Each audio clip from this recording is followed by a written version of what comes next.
जय हिंद साथियों, स्वागत है आप सबका आपके अपने YouTube channel study smart IQ में। और मैं हूं आपका दोस्त शेख सलीम। और आज मैं फिर आपके लिए लेकर आ चुका हूं SSC GD 2025 एग्जाम के लिए GK GS की क्लास। और जैसा कि आप सभी को पता है, ये डेली क्लास चलती है, रोज शाम को 7 बजे ये क्लास आती है, ठीक है। और ये इसका 11वां दिन है, ठीक है। ये डे 11 है। इसके पहले 10 दिन की क्लासेस यानी 10 चैप्टर से यानी जो 10 लेक्चर हैं ये मैं पढ़ा चुका हूँ, ठीक है। तो आज इसका ये 11वां दिन है, तो जिसमें हम history, polity, geography, economics, static, GK, science सब कुछ यहाँ पर पढ़ रहे हैं, ताकि आप जो SSC GD का एग्जाम है 4 फरवरी से, ठीक है।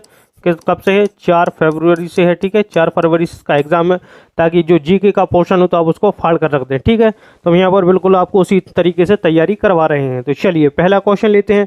तो अगर वीडियो पसंद आती है तो लाइक करें, शेयर करें, सब्सक्राइब करना ना भूलें। तो चलिए पहला ही क्वेश्चन बहुत अच्छा है।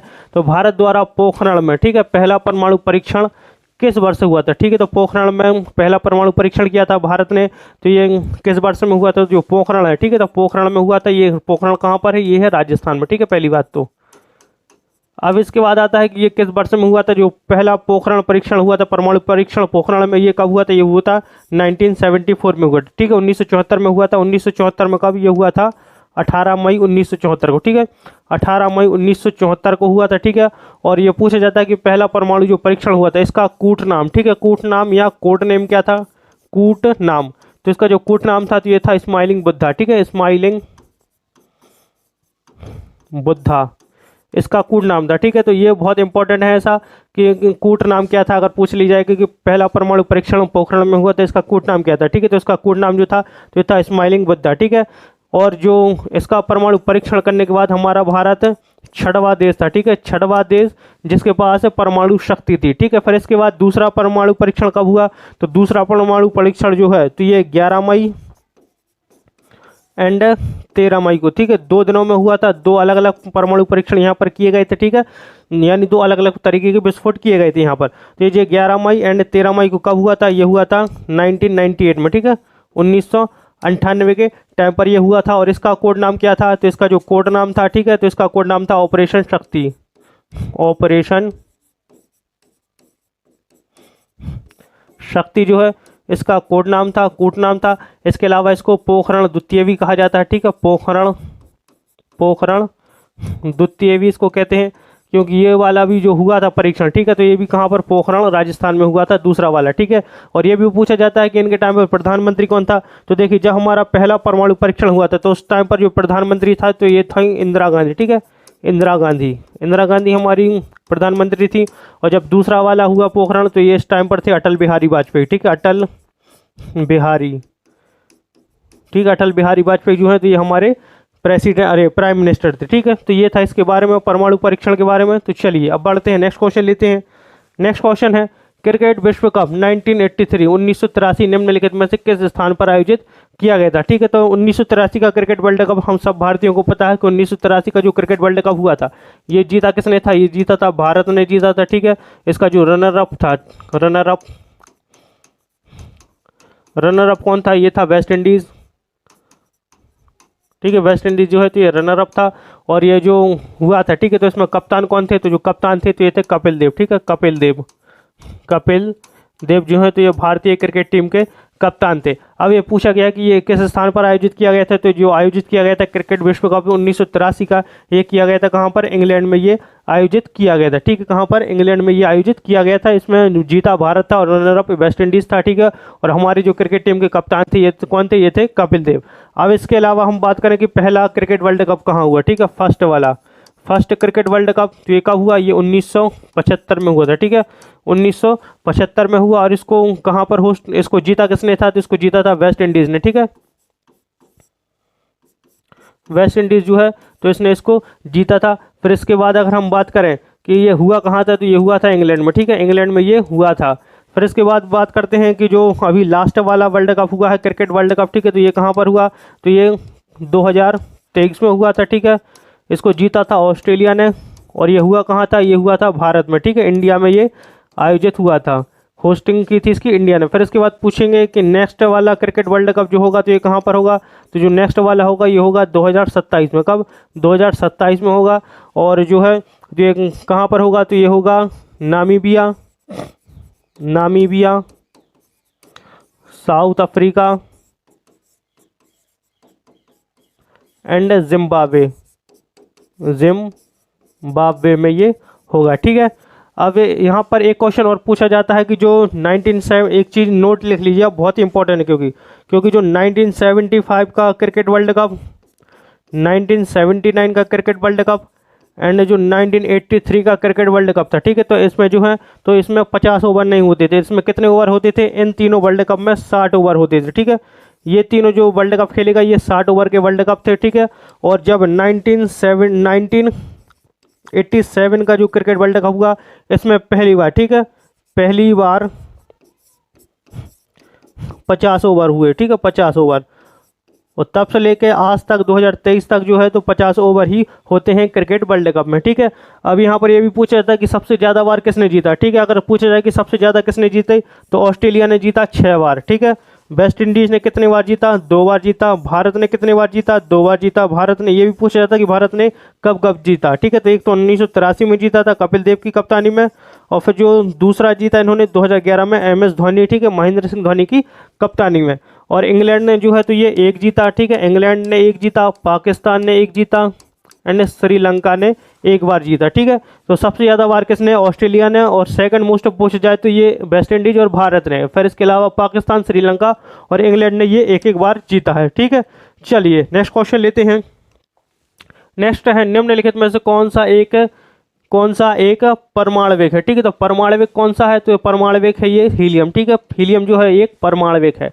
नेक्स्ट क्वेश्चन, नेक्स्ट है, अलमट्टी बांध डैश नदी पर बनाया गया है। ठीक है, तो अलमट्टी बांध जो है तो ये कहाँ पर है? तो ये है कर्नाटक में, राज्य में। ठीक है, कर्नाटक राज्य में, कर्नाटक में है ये। और ये पूछा गया कि ये किस नदी पर बनाया गया? तो जो अलमट्टी बांध है ये कृष्णा नदी पर है। ठीक है, कृष्णा नदी पर है। कृष्णा नदी की अगर हम बात करें तो कृष्णा नदी है जो ये कहाँ से निकलती है? जो कृष्णा नदी है ये महाबलेश्वर के सतारा जिला महाराष्ट्र। ठीक है, पश्चिमी घाट से, महाराष्ट्र, अब यहाँ पर पश्चिमी घाट भी कह सकते हैं। ठीक है, पश्चिमी घाट से ये निकलती है, पश्चिमी घाट से ये निकलती है। अगर हम बात करें कृष्णा नदी की, तो ये भारत की तीसरी एंड दक्षिण भारत और प्रायद्वीपीय भारत की, दक्षिण भारत की दूसरी सबसे लंबी नदी। ठीक है, सबसे लंबी नदी है ये। ठीक है, तो ये भारत की तीसरी और दक्षिण भारत की दूसरी सबसे लंबी नदी। फिर हम बात करते हैं रावी नदी की। ठीक है, तो रावी नदी जो कि सिंधु की सहायक नदी है। ठीक है, सिंधु की ये सहायक नदी है जो रावी नदी है, तो ये कहाँ से निकलती है? तो ये रोहतांग दर्रा, ठीक है, रोहतांग दर्रा हिमाचल से ये निकलती है। ठीक है, हिमाचल प्रदेश से जो है तो ये निकलती है। फिर हम बात करते हैं कावेरी नदी, तो कावेरी, ये ताल कावेरी कर्नाटक से ये निकलती है। ठीक है, कर्नाटक पश्चिमी घाट से। पेरियार नदी जो कि कहाँ से निकलती है? शिवगिरी पहाड़ियों से ये निकलती है। ठीक है, पश्चिमी घाट से। कहाँ पर? तमिलनाडु से। और जो पेरियार नदी है ये केरल की सबसे लंबी नदी है, केरल की सबसे लंबी नदी। और जो पेरियार नदी है इसको केरल की जीवन रेखा भी कहते हैं। ठीक है, केरल की जीवन रेखा यानी लाइफ लाइन ऑफ केरल इसको कहा जाता है। ठीक है, जीवन रेखा इसको कहा जाता है। तो ये था इसके बारे में। तो अलमट्टी बांध कहाँ पर है? कर्नाटक में और कृष्णा नदी के ऊपर है। चलिए नेक्स्ट क्वेश्चन। तो वीडियो आपको अच्छी लग रही होगी, तो अगर वीडियो पसंद आती है तो ज़्यादा से ज़्यादा लाइक करें, ज़्यादा से ज़्यादा शेयर करें, सब्सक्राइब करना ना भूलें। तो नेक्स्ट क्वेश्चन है, दबाव मापने के लिए निम्नलिखित में से किस उपकरण का उपयोग किया जाता है? तो दबाव मापने के लिए किस उपकरण का उपयोग किया जाता है? तो किया जाता है बैरोमीटर का। ठीक है, ऑप्शन बी, बैरोमीटर का उपयोग किया जाता है। चलिए नेक्स्ट क्वेश्चन। नेक्स्ट है, भारत छोड़ो आंदोलन के प्रस्तावक कौन थे? ठीक है, तो भारत छोड़ो आंदोलन के प्रस्तावक, तो अगर हम बात करें कि भारत छोड़ो आंदोलन ये स्टार्ट कब हुआ था? ठीक है, तो ये हुआ था 8 अगस्त 1942 को स्टार्ट किया गया था। किसके द्वारा? महात्मा गांधी के द्वारा। ये INC के, ठीक है, INC का सेशन हुआ था बम्बई में। ठीक, कहाँ पर? बम्बई में हुआ था। 1942 में यहीं पर जो है तो ये महात्मा गांधी ने भारत छोड़ो आंदोलन की शुरुआत कर दी थी। लेकिन जो महात्मा गांधी है इनको रात के रात यानी 8 तारीख यानी 9 तारीख की जैसे ही 12 बजे के बाद 9 तारीख लग गई तो उनको रात ही रात उठवा लिया गया था। और 9 तारीख को जो है तो 9 तारीख को जो आंदोलन था ये बिना नेता के, ठीक है, बिना नेता के स्टार्ट हुआ ये, बिना नेता के स्टार्ट हुआ ये, ठीक है। कब? 9 अगस्त 1942 को। अब ये पूछा गया कि इसके प्रस्तावक कौन थे, तो इसके जो प्रस्तावक थे, ठीक है, तो इसके प्रस्तावक थे जवाहरलाल नेहरू, ठीक है। आपको कई जगहों पर महात्मा गांधी भी दे दिया जाएगा, लेकिन अगर गांधी दे दिया जाता है ना तो आप यहाँ पर गलत हो जाएंगे अगर आप राइट आंसर लगाते थे, क्योंकि जो प्रस्तावक हैं ये जवाहरलाल नेहरू है, लेकिन जो स्टार्ट किया था तो ये महात्मा गांधी ने स्टार्ट किया था, ठीक है। और उनको रात के रात ही उठवा लिया गया था ब्रिटिश प्रशासन के द्वारा।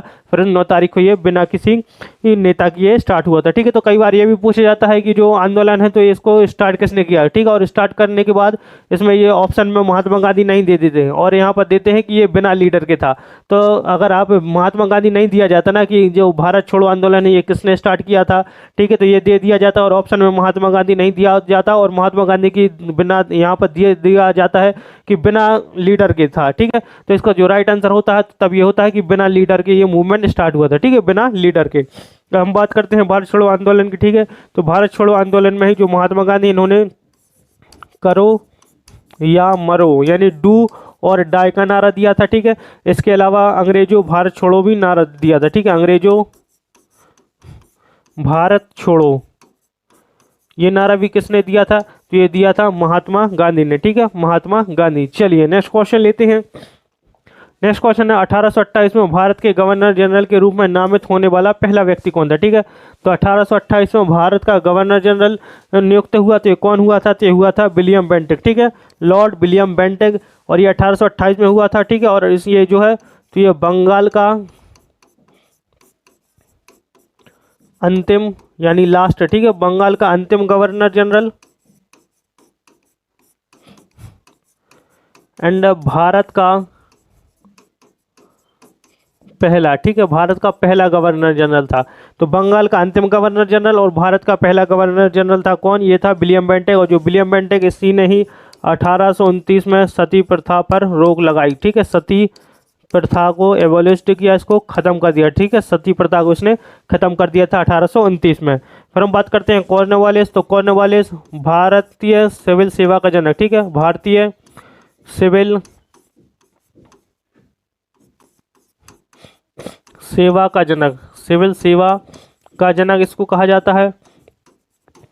बात करते हैं हम डलहौजी की। तो डलहौजी कौन है, जिसने हड़प नीति अपनाई, ठीक है, हड़प नीति जिसको हम क्या कहते हैं, व्यवगत की नीति कहते हैं, व्यवगत की नीति भी इसको कहा जाता है, यानी डॉक्ट्राइन ऑफ लैप्स से इंग्लिश में कहते हैं हम इसको, ठीक है।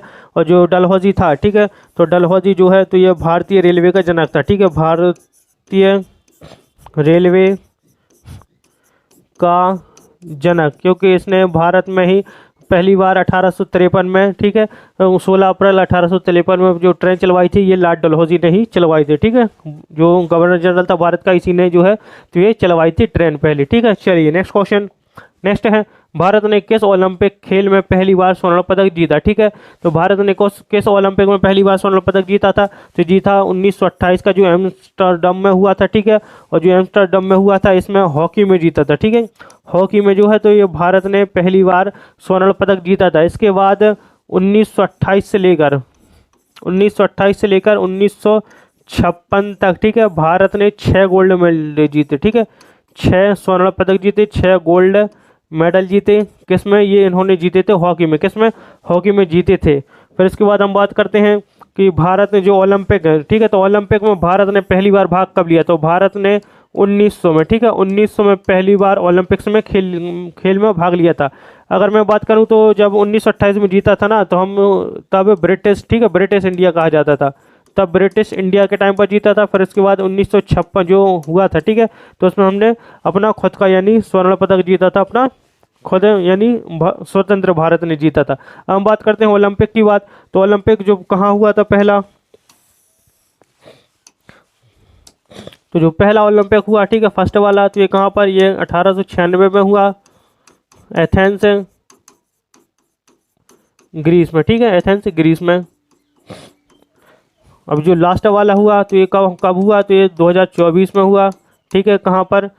पेरिस फ्रांस में, पेरिस फ्रांस में। अब इसके बाद जो नेक्स्ट वाला होगा, ठीक है, नेक्स्ट वाला होगा तो एक होगा 2028 में, ठीक है, और इसके बाद वाला 2028 के बाद वाला कहाँ कब होगा? तो ये होगा 2032 में, ठीक है। तो जो 2028 वाला होगा तो ये कहाँ पर होना है? तो ये होना है Los Angeles, Los Angeles California, USA में। फिर इसके बाद 2032 वाला होगा तो ये 2032 वाला कहाँ होना है? तो ये होना है कहाँ पर? ब्रिस्बेन, क्वींसलैंड, कहाँ पर? ऑस्ट्रेलिया में, ठीक है, ऑस्ट्रेलिया में। तो ये है इसके बारे में, तो आप देख सकते हैं यहाँ पर। तो इसको जो चीज़ें मैं बताता हूँ तो मैं कई बार कह चुका हूँ कि आप इन सबको लिखेंगे, ठीक है, क्योंकि जो रिवीजन के लिए बहुत ही अच्छा होता है। क्योंकि अगर जब आप नोट बनाएंगे तो जल्दी जल्दी नोट बनाएंगे तो आप नोट से रिवीजन जल्दी कर सकते हैं, लेकिन अब अगर आप वीडियो के चक्कर में रहेंगे तो वीडियो आपको थोड़ी लंबी भी हो सकती है, ठीक है, तो आपको देखने में परेशानी होती है रिवीजन के टाइम पर। चलिए नेक्स्ट क्वेश्चन, नेक्स्ट क्वेश्चन है विषु के नाम से नव वर्ष को किस राज्य में मनाया जाता है? ठीक है, तो नव वर्ष मनाया जाता है जिसको विषु कहते हैं, तो किस राज्य में? तो ये मनाया जाता है कहाँ पर? केरल में, ठीक है, केरल में ये मनाया जाता है। नेक्स्ट क्वेश्चन, नेक्स्ट क्वेश्चन है भारत के कौन से शहर को गुलाबी शहर कहा जाता है? ठीक है, पिंक सिटी। तो पिंक सिटी किसको कहते हैं? तो ये कहते हैं जयपुर को। किसको? जयपुर, जो कि राजस्थान में है, ठीक है, जयपुर राजस्थान। नेक्स्ट क्वेश्चन, गांधी जी ने किस वर्ष में दांडी मार्च आयोजित किया था? ठीक है, तो दांडी मार्च किस वर्ष में आयोजित किया था? तो देखिए जो दांडी यात्रा मार्च है, ठीक है, इसको हम अलग अलग नामों से जानते हैं, ठीक है, दांडी यात्रा, दांडी यात्रा, दांडी मार्च, दांडी आंदोलन, इसको नमक मार्च, नमक आंदोलन, ठीक है। इसके अलावा इसको सविनय अवज्ञा आंदोलन के नाम से भी जाना जाता है, ठीक है, सविनय अवज्ञा आंदोलन। तो जो दांडी यात्रा थी, ठीक है, ये सविनय अवज्ञा आंदोलन का पहला आंदोलन था, ठीक है। जो ये दांडी मार्च जो स्टार्ट की गई थी कब? तो ये 1930 में हुई थी। कब? 1930 में हुई थी। तो 1930 में कब जो दांडी यात्रा स्टार्ट हुई थी? ये 6 मार्च 1930 को स्टार्ट हुई और ये 6 अप्रैल 1930 तक चली, ठीक है। कितने दिन लगे थे इसमें? 24 दिन लगे थे। और इसमें जो है तो गांधी जी अपने 77 अनुयायियों के साथ 240 मील चले थे, ठीक है, 240 मील चले थे। कहाँ से कहाँ तक? साबरमती आश्रम, साबरमती आश्रम अहमदाबाद से लेकर दांडी, दांडी एक नवसारी में गांव था, ठीक है, नवसारी जिला, ये भी गुजरात में ही, वहाँ तक ये चले थे। और इन्होंने नमक कर जो है तो इसको तोड़ दिया था। फिर इसके बाद जो है तो गांधी जी को 5 मई 1931 में 1930 में गिरफ्तार कर लिया गया था, ठीक है। इसी के कारण, नमक कर के कारण, नमक आंदोलन इन्होंने तोड़ा था। और इसके बाद इनको जनवरी 1931 में इनको छोड़ दिया गया था, ठीक है। फिर यहाँ पर आपको देख रहा होगा 1942, तो 1942 में भारत छोड़ो आंदोलन, ठीक है, भारत छोड़ो आंदोलन। और अभी मैंने इसकी बात की थी तो इसके बारे में मैं अब नहीं बताऊंगा क्योंकि मैंने अभी थोड़ी देर पहले इसकी बात की थी। 1922 चौरी चौरा कांड, चौरी चौरा कांड, ठीक है, चौरी चौरा कांड हुआ था, ठीक है। चौरी चौरा कांड कब? 4 फरवरी, 4 फरवरी या 5 फरवरी, ठीक है, क्योंकि 4 फरवरी एनसीईआरटी में 4 फरवरी में, लेकिन आप यूपी का सिलेबस देखेंगे, ठीक है, उत्तर प्रदेश का सिलेबस देखेंगे, यानी जो उनकी किताब है, ठीक है, तो उसमें 5 फरवरी दिया हुआ, ठीक है। तो ये हुआ था 1922 में, जिसमें पुलिस वालों जो भीड़ थी, ठीक है, उसने पुलिस वालों के जो जेल थाना था उसमें आग लगा दी थी, जिसमें बहुत सारे लोग मारे गए थे, 22 पुलिसकर्मी और 3 नागरिक भी इसमें शामिल थे, जिसमें वो मारे गए थे जलकर। चलिए नेक्स्ट क्वेश्चन, नेक्स्ट है निम्नलिखित में से संगीतकारों और उनके वाद्य यंत्रों की कौन सी जोड़ी गलत है? ठीक है, तो देखिए कौन सी जोड़ी गलत है, तो आप यहाँ पर देखेंगे ऑप्शन बी, ये पंडित राम नारायण और सरोज, ठीक है, तो ये वाला ऑप्शन जो है तो ये गलत है, क्योंकि जो पंडित राम नारायण है ये सरोज से नहीं, ये सारंगी से है, ठीक है, सारंगी ये बजाते थे। चलिए नेक्स्ट क्वेश्चन, निम्नलिखित में से कौन सा कारक लाल मिट्टी को लाल रंग प्रदान करता है। तो कौन सा कारक है जो मिट्टी को लाल रंग प्रदान करता है? तो इसका जो राइट आंसर हो जाएगा तो ये क्या हो जाएगा? तो ये हो जाएगा आयरन ऑक्साइड। ठीक है, आयरन ऑक्साइड जो है तो लाल मिट्टी को लाल रंग प्रदान करता है। नेक्स्ट क्वेश्चन, सती प्रथा को किसने अवैध और दंडनीय घोषित किया गया था? तो मैंने अभी बताया था कि सती प्रथा को किसने खत्म किया था? तो ये किया था विलियम बेंटिक ने। ठीक है, ये भारत का बंगाल का आखिरी यानी अंतिम एंड भारत का पहला गवर्नर जनरल था ये। ठीक है, तो इसने जो है तो विलियम बेंटिक ने इसको ख़त्म किया था। कब किया था? ये किया था 1829 में जो है तो सती प्रथा को इसने ख़त्म किया था। फिर हम बात करते हैं कर्जन के बारे में। ठीक है, तो कर्जन जिसने बंगाल विभाजन करवाया। ठीक है, बंगाल विभाजन जो है तो ये कर्जन नहीं करवाया था। कब करवाया था? ये 1905 में कराया था। ये वायसराय था। ठीक है, भारत का डलहौजी भारतीय रेलवे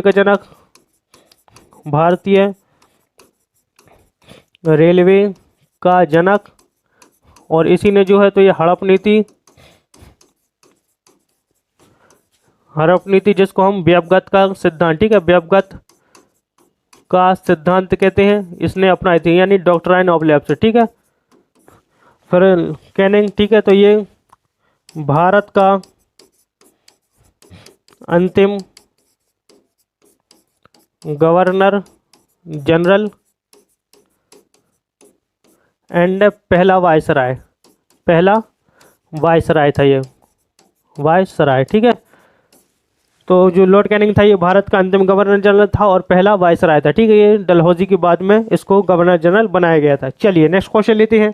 नेक्स्ट है, पहला सफल टीका किस बीमारी के लिए विकसित किया गया था? ठीक है, तो पहला सफल टीका जो है तो किस बीमारी के लिए किया गया था? तो किया गया था चेचक के लिए। ठीक है, चेचक के लिए किया गया था। किसने किया था? ये एडवर्ड जेनर ने। ठीक है, एडवर्ड जेनर ने इसका जो है तो ये विकसित किया था। इसको कब ये किया था? 1796 में। ठीक है, 1796 में जो है तो चेचक का सफल टीका का विकसित किया था। नेक्स्ट क्वेश्चन, रेखा। ठीक है, यहाँ पर डैश आना था। ठीक है, डैश रेखा भारत के मध्य भाग में से गुजरती है। ठीक है, तो ये कौन सी रेखा है जो भारत के मध्य भाग में से गुजरती है? तो इसका जो राइट आंसर हो जाएगा तो ये हो जाएगा कर्क रेखा। ठीक है, कर्क रेखा जो कि भारत के 8 राज्यों से होकर निकलती है। ठीक है, 8 राज्यों से होकर निकलती है। 8 राज्य कौन कौन से हैं? तो देखिए, इनको याद करने की एक ट्रिक है कि मित्र, पर, गमछा, झार, ये है ट्रिक। ठीक है, तो देखिए, माँ से मिजोरम हो गया, त्रा से त्रिपुरा हो गया, पा से पश्चिम बंगाल, रा से राजस्थान, गा से गुजरात, माँ से मध्य प्रदेश, छा से छत्तीसगढ़ एंड झार से झारखंड है। ठीक है, झारखंड है। तो ये वो 8 राज्य हैं जिनके ऊपर से जो कर्क रेखा है ये गुजरती है। ठीक है, 8 राज्य है। और इसके अलावा जो कर्क रेखा है तो ये कितने 17 देशों से, ठीक है, 17 देशों से होकर गुजरती है। ठीक है, 17 देशों से होकर ये गुजरती है। और इसके अलावा एक और पूछा जाता है कि कौन सी नदी है जो कर्क रेखा को 2 बार काटती है? तो माही नदी। ठीक है, जो कि भारत में है। माही नदी कर्क रेखा को 2 बार काटती है। ठीक है, 2 बार काटती है। ठीक है, चलिए नेक्स्ट क्वेश्चन लेते हैं। नेक्स्ट क्वेश्चन है, भारत में अंग्रेजों के समय प्रथम जनगणना हुई थी। ठीक है, तो प्रथम जनगणना कब हुई थी? तो जो प्रथम जनगणना हुई थी तो हुई थी 1872 में। कब? 1872 में हुई थी। और इस टाइम पर जो भारत का वायसराय कौन था?